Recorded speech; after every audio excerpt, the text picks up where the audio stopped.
Hello guys! Welcome to my channel. Samahan nyo akong i-rebuild yung wardrobe ko. Ayan, kung makikita nyo, ang kalat ng wardrobe ko, may mga damit na mga hindi na nakatupi.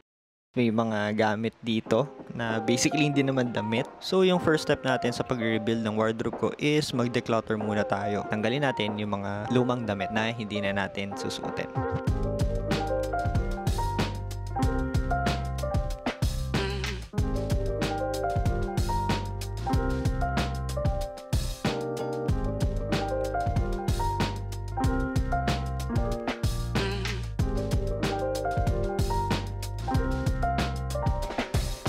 May binili ako na cabinet organizer. Meron siyang cover. Ayun, ito naman yung isa ko in order. Divider. Ayan, para sa mga maliliit natin na mga damit.